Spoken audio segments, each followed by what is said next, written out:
I'm going to talk about a bit of a unusual subject, pricing, how product marketers can get a seat at a pricing table. Before getting there, though, I think it's kind of exciting that as a product marketing community, we are able to get together here. There's tons of product management conferences, very few on product marketing. So very pleased to be and have the opportunity of kicking off the session. I wanted to engage with pricing. You're probably wondering, wait a second, is this a pricing conference, product marketing? It is product marketing. My simple definition of product marketing is really being an expert in the buyer persona.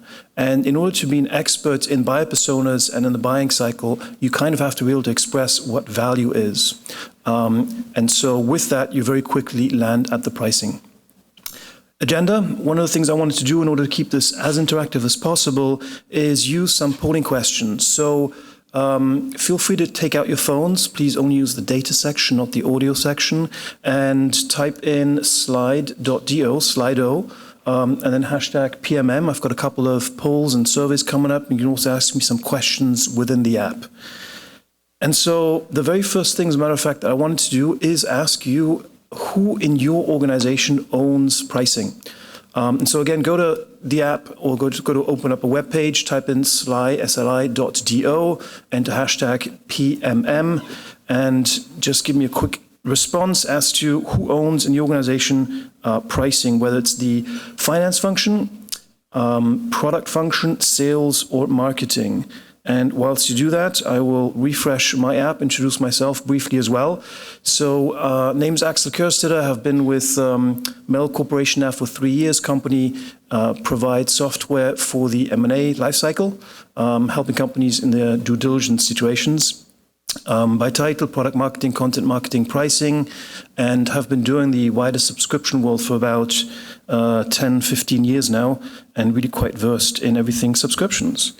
I'm going to have to multitask, getting my reading glasses out as well to see what answers have come in, or what the poll data says.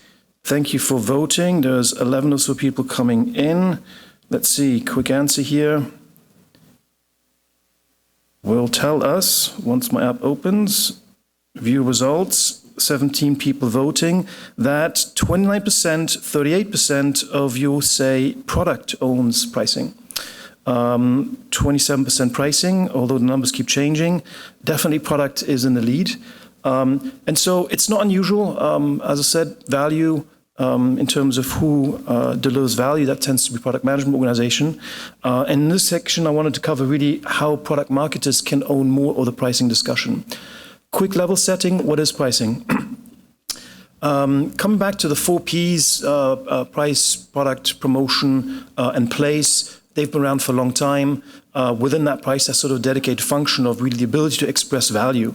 Within that, you also have to nowadays take into consideration the process systems element of things. And so there are dedicated systems like configure price quote, CPQ, that help marketers really understand how to enable pricing.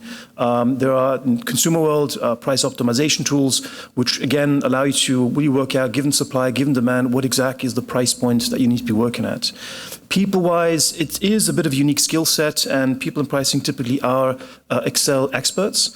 One of the big debates right now in pricing, as a matter of fact, is what kind of skill set is most important? Do you need to have Python coding skills or R coding skills? And so dedicated skill set required within that. How do you turn that into some actionable information? And so it really starts to me with the positioning side of things. Simple question, are you premium, are you low cost? And by the way, there's nothing wrong with being low cost. Companies all want to choose, we're premium, we're premium. There's tons of money to be made in low cost. Just ask Jeff Bezos. Pricing policy, governance. And so who is allowed to discount, how much, all the questions around that. Monetization type, subscription, transaction, is it perpetual, is it per user, is it per volume? All of those discussions need to be had as well, which heavily impact how you can market your product. Competition, competitive thought. So especially if you want to take out a competitor, you do need to worry about, do I want to take market share for them, or am I going to lose market share for them? Losing market share could be desirable if that means you increase your price times volume equals revenue. And so desirable outcome to have had as well. Cost structure, if you are in certain competitive markets and you've got the wrong price point that's too high, cost structure not aligned, you're going to have to take out some of the underlying capabilities. Then the question is, are you still competitive? Sales promotion, push efforts, do you discount, do you uplift? All of those things are possible. And so what I wanted to do here is just go over a couple of areas how you can influence the overall discussion around what pricing is and is all about. And so didn't quite follow a specific design here by pragmatic, by serious, by none of those sort of my own stuff that I just made up. But this is an overall area of the type of assets product marketers are likely to touch upon or to influence according to different stages in the cycle. So prospect, lead, close, awareness, consideration, decision, it's all substitute for essentially the same thing. Sort of 6 stages. This is coming from sales decision, they would sort of define that. But within that, you'll see a lot of familiarity of the areas that you can actually influence. And so whether it's the website, a lot of websites, especially as it touches on sort of consumer, on smaller businesses, tend to disclose what their price levels are at. Somebody has to write what that is. Typically, websites owned by marketing, therefore they are likely to go to their product marketing colleagues to work out what the right price point ought to be. Sales playbooks. Again, I've never done a sales playbook without specifically being asked to review, approve, and go into the details, and that also includes pricing. We're going through a new education cycle right now for our sales teams, and specifically they want to know what is our price book. I'm the owner of the price book for our company, and it's got tons of SKUs in it, and so it's about translating all those tens of thousands of SKUs, literally, unfortunately, into something meaningful that they can actually use. And again, touch point influence on that front. Contracts as well, I'll be spending a bit more time talking about that. But this is just a sort of overall area of how product marketers influence what really is pricing. This is sort of 6 touch points I'll be going over one-on-one individually to help you identify areas that you can start influencing, having more of a influence on the overall pricing discussions. So let me take those one at a time. Audience insight. This is something that's come up over the last 2-3 years as really one of the most exciting areas for product marketers to own. If you don't own it at this point, I highly recommend you start getting involved in this. Audience insight is all about, at the end of the day, what's the willingness to pay? And there's no reason why product marketing, who owns the website channel, who owns the email channel, isn't able to identify through data, technology, surveying, polling, etc., what people are willing to pay. And so it all comes down to the trade-off preferences between features and functions. And you can run tons of surveys. There's plenty of tools out there. It's all about customer experience management, companies like Qualtrics, SurveyMonkey, that have some of that built into what they do. And so a quick path of success here is I highly recommend creating your own research community that you can get into and ask some straightforward questions around how do you value us, what's your brand perception. As you explore that a little bit, really go down into the details of are we pricing right. And you can do gamification exercises and really find out what is the level of engagement around pricing that people are comfortable with. And so we actually did some of that for our own company, where we try to price a new feature. And we didn't exactly know how people would be responding to it. So one, we created a community. We basically tapped into our database of existing users, ran LinkedIn campaigns, and specifically went out, recruited people to participate in our panel. And at this point, we have something like 1,500 people that on a bi-monthly basis, we tap into, we ask some questions. And here's what we did. We simply described to them what the product was, what we tried to get feedback on, and ask them, would you be willing to pay this much? So different mechanisms. We're using a tool called Conjointly, conjoint.ly, which has all of that sort of built into the system. And, it asks, gives you, are you willing to pay 10, 20, 50, 100? It doesn't do it in a linear fashion. It just throws different numbers at you to see where someone will be coming out to pay. And here the curve is pretty clear. That peak is exactly where we ended up coming out because that's where the price point is optimized. So very easy exercise on that. So audience insight, highly relevant. Buyer research, this is all about personas. That being said, I'm going to take a slightly different tack on personas. It's not so much the user persona, which product managers care about. It's not so much about the buyer personas, which typically product marketers care about. It's the value persona. as you go down the path of really trying to understand who you're selling to, it's also about how do they value what you do. And so exercise of getting there is really doing a lot of field research. Highly recommend you spend a lot of time doing win-loss analysis, and it's easy to focus on the wins, but focus on the losses. Don't even ask your sales teams. And just, again, a bit of context, my company, a bit more B2B, high volume B2B, so it has some B2C type of touch points along the lines as well. But we have a very rich CRM database, and it's a everyone has access to it, and I can simply look at it, identify the losses, and just call people up, set up an appointment. And it's really interesting what you find out, including also how do you perceive our value. The database will tell you, yeah, lost because of price, and then when you call them up, say, actually, no, you lost because I couldn't stand the salesperson. But that's not something that they're going to put down into the CRM. And so what is the value persona? Company called Price Intelligently are very big on this, and they're trying to establish the distinction between really not so much what is a buying persona in terms of, where do they drink, where do they eat, what do they think, etc., but what do they value. So this is just an example which they came up with. It is called, again, I need my glasses here, Table Stakes Tony, Advanced Arnie. It is a collaboration type of tool. The valued features are Salesforce integration, Chrome extension for Tony, and for Arnie, it's analytics and API access. Tony is willing to pay $10 a month. The cost of acquiring is $22. By the way, $22 extremely cheap if you can get there. Whereas Arnie is willing to pay $25 a month, so 150% more than where Tony is at. However, the cost of acquisition is also 150% more. Lifetime value, $160 versus $325. And so exactly the same buying persona, exactly the same type of user persona, but they value the features within that very, very differently. And depending on what you're trying to do from a market penetration, acquisition strategy, it fundamentally changes the way you need to be thinking about this. So think about value persona, go to Price Intelligence, come talk to me afterwards. I can speak for hours and hours about this. Funnel management. Doesn't matter whether you have a marketing qualified lead process, the classical sort of 5-step waterfall, product qualified lead process. Somewhere along the line, you'll be getting across a point of conversion. And that conversion does include talking about price. On the website, obviously, it's a little bit easy. You sign up for the trial. You usually sign a contract. At some point, you got to tell people this is what's going to cost you. In the consumer world, they've really made it very, very difficult to figure out how much it's actually going to cost you until the first bill comes up. And a lot of companies are beginning to copy that format.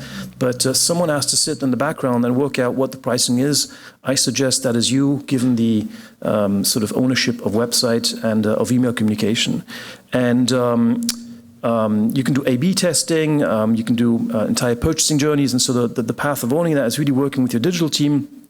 Map out the buyer journey, so you got your persona framework, your buyer journeys, and then just replicate all of that on the website. Very easy to do. This is what typical funnels would look like. Again, happy to talk more about differences between the MQL funnel and the PQL funnel. This is also where I'm getting to my second polling question. And so again, go to Slido, sli.do, #PMM, it's right there. They made it especially for us, I think. And just interested in, do you have pricing power, pricing presence, or pricing pressure? Meaning, are you in a position to increase your prices? Is it sort of steady? Is it okay where it's at? Or are you suffering by a lot of pricing pressure, meaning you're going to have to consider taking things down? I don't know if there's any journalists in the room, but pricing power certainly means we have an inflationary issue.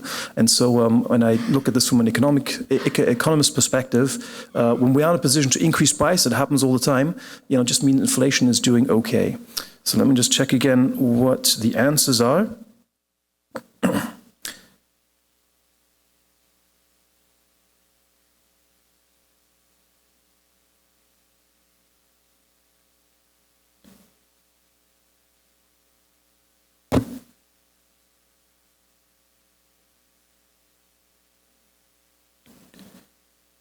As always, struggling to get Wi-Fi access when you need it. Here we go. Okay, 23 answers and pricing pressure, 51%. 52%, and only a handful, 18, are in a position to increase their prices. And so I kind of expected that to be the outcome. It's kind of healthy as well. It means tons of competition. It means tons of opportunities for differentiation. And that's kind of what we need to do in product marketing. I only have one more poll, by the way, in case you're too worried about polls. You can also ask me questions via this app. So there's a question functionality in there. So feel free to ask me some questions. I will dig into that towards the end of the presentation.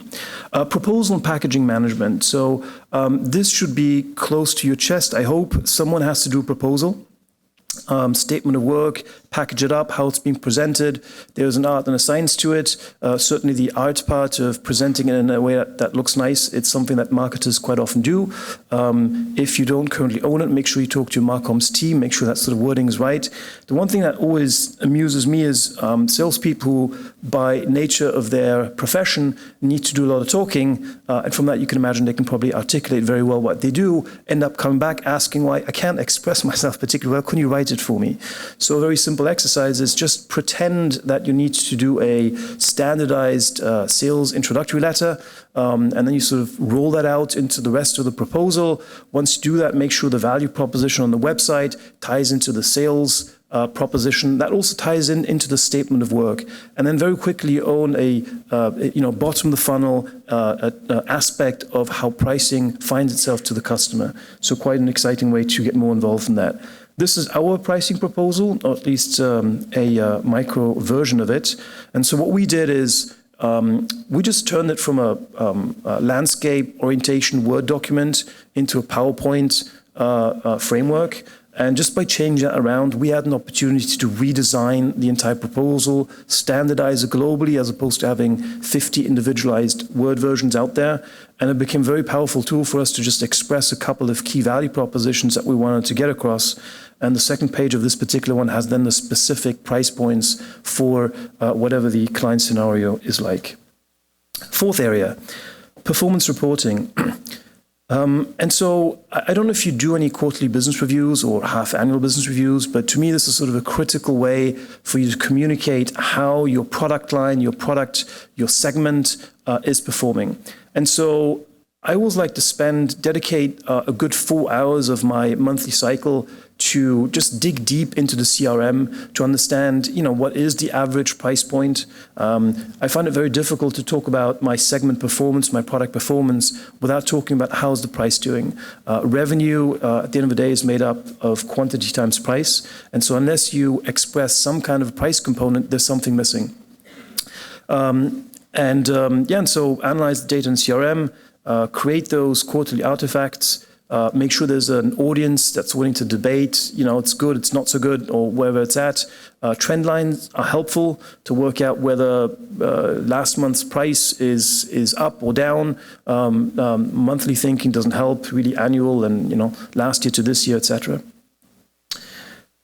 So this will be some samples of what a business report could look like, and it doesn't matter whether you use a sort of scorecard type or an actual quarterly business review. Just make sure there's something in there about price.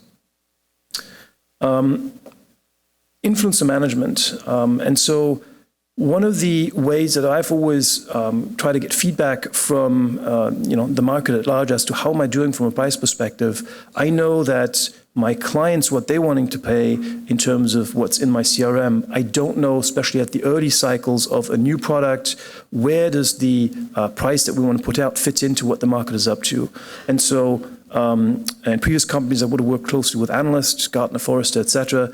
And you can just ask them, I want to come in here, and they'll tell you, no man's land, you need to be either here, or they'll tell you, yeah, that's about right, but you can get some concrete answers as to whether you're on the right path. And so it doesn't have to be just analysts. There's journalists, bloggers who really understand the specific markets. So it's worth, or conference organizers as well, who are deep in specific segments and industry areas. Find those people, find those influencers, and try to engage with them and understand how you're doing on your pricing level. Here's sort of the overall overview of how many different types of influencers there are. Depending on which area, you probably need to spend a bit more time with one or the others. Last poll. And so giving me a little bit of feedback here as well. This is again highlighting the 6 areas. So again, Slido, SLI.do, hashtag PMM. Which area of these 6 do you think you want to take home and try to implement in your company? So audience insight is all about understanding willingness to pay. Buyer research, the sort of value persona as opposed to the typical buyer persona or user persona that you like to be collaborating on with your marcoms and product management. Funnel management, so what's the right level at which to do website conversions, trial conversions, proposal, statements of work, etc., performance reporting, quarterly business reviews, or managing the influencers. Going back again to the app. And by the way, I'm going to publish all of these results for you via my own Twitter feed, which is AXLKI. It's coming up at the end. And so how many responded? Audience insight is leading the way. Love to hear that. That was my key message. So something seems to be working. Yeah, audience insight, 25%. Buyer research, value persona is about 25%. So glad to hear that some of this resonates with you as well. How do you start with the pricing organization, with the pricing journey in your organization? So this is again back to the influencer insights that you can achieve. We divided it up into 3 basic steps. So first step is really understanding from a qualitative perspective who your audience is all about. And so we conducted just straightforward conversations with clients as to, especially on the win-loss analysis, as to why they did not choose us. From there, we had a really strong value proposition understanding. So when you develop a value proposition, it's not always perceived or received in the same way. And so in the win-loss analysis, I always want to make sure that I understand at the detail level what their perception of value is. And obviously that's also influenced by your competitor. And so make sure that you do that via one-on-one interview, sort of 6, 10, that's all it takes. After that, it becomes repetitive. Second step, 2 quantitative surveys. First one, segmentation. So making sure that you really understand who your audience is. Again, got to create a little community or a little audience that you can poll, that you can ask those questions. Make sure that you give them a little bit of options as to the feature preferences that they have, so that it becomes relevant to the segmentation. And then the second part of the survey, which I recommend you split those out, so segmentation the first part, and then the second part, identification of the actual price point. You can then again have sort of qualification questions. Am I sure that whoever I am targeting now, so you can have different mechanism, acquire people via LinkedIn, work with panel research organizations, and there's multiple ways that you can identify your panels, but make sure that you're asking the right people the right questions, and then show them some screenshots of the actual product, and ask them straight up, how much would you be willing to pay? A couple of methodologies exist out there to do this. Garber-Granger, so the chart that I showed you earlier that was using the Garber-Granger methodology. There's Van Westendorp, conjoint analysis, a couple of different things that you can do. And then just get people to respond, around how much would you be willing to pay. Gives you phenomenal insight, phenomenal data. So to summarize, coming back again to this beautiful little chart at the outset, if any of this looks familiar to you, if you own the persona definition, if someone will consider, influence you for the website, email design, campaign content, A/B testing, etc., you kind of already own pricing. You just need to figure out a way to activate a lot of that. And so with that, end of the formal slide. So that's my Twitter handle, and I'll publish those polling results for all of you to see. And I'll go back again to the app and see if there's any questions that came in.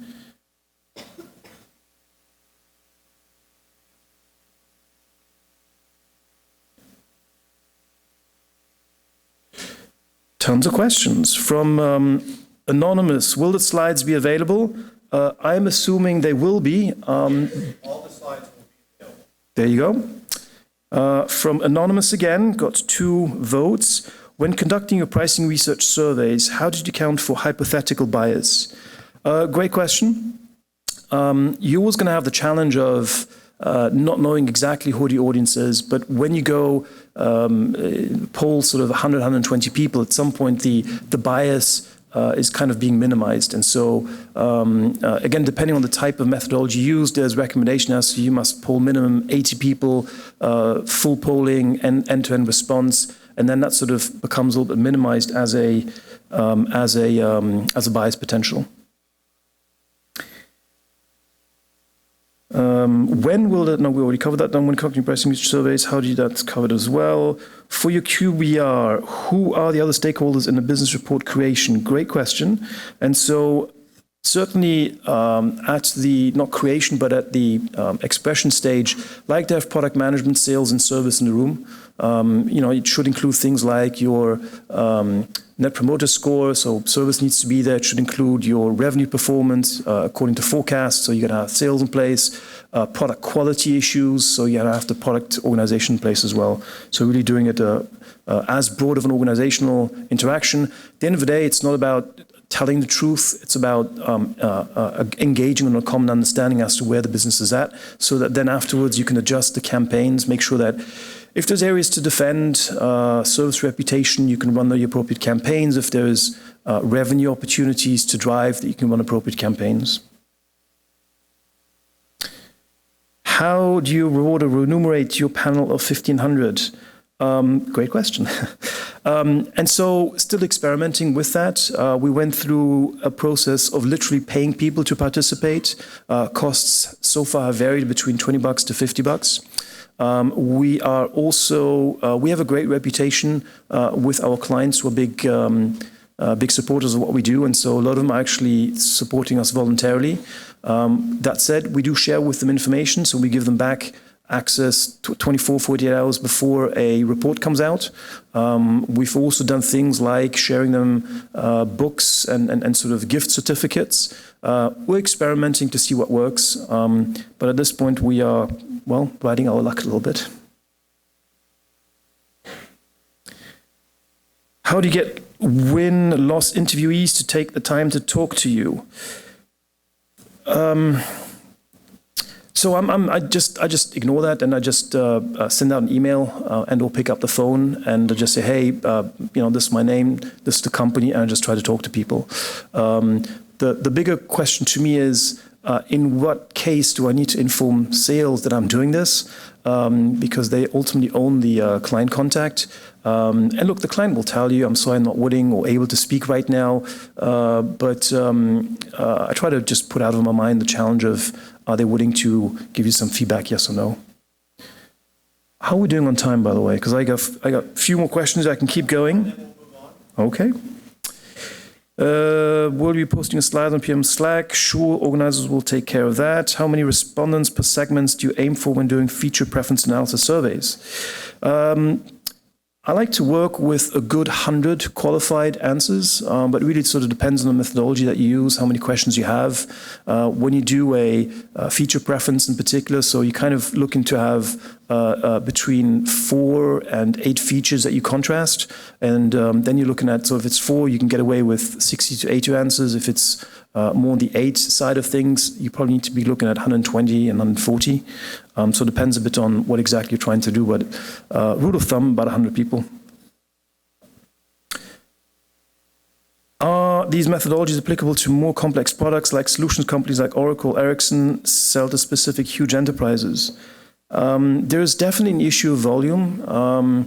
At the sort of, how the B2B end, where you're looking at the more multi-millions, 8-figure levels of engagement, it becomes a bit trickier to do some of this work.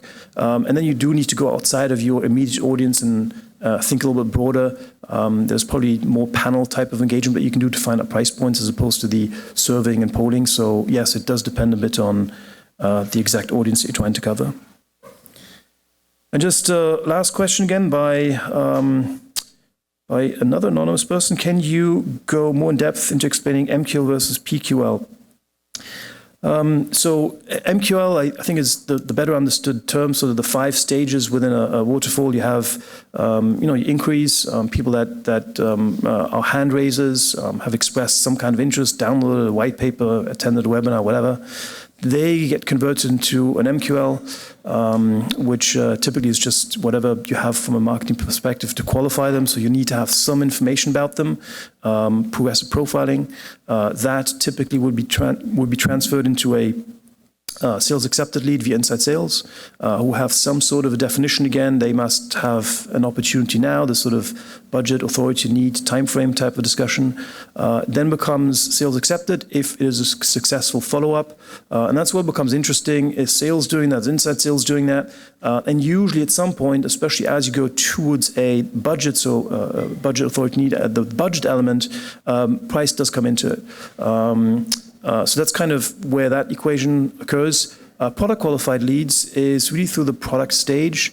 So you have again, some kind of an interest, website visitor, they go towards a trial experience. And again, at the trial, you have to mention, it's going to cost you X term, trial terms or whatever it is. Sometimes they ask you for credit cards beforehand, sometimes afterwards. But again, you're going to have to sort of put it out there. So that's a dedicated stage. It's a product qualified lead. Lead then becomes into a actual client, and then you go through the renewal cycles. So that fine line between the product qualifying the client, so they've gone through a trial, to it actually becoming a one customer. So that's it. Thank you.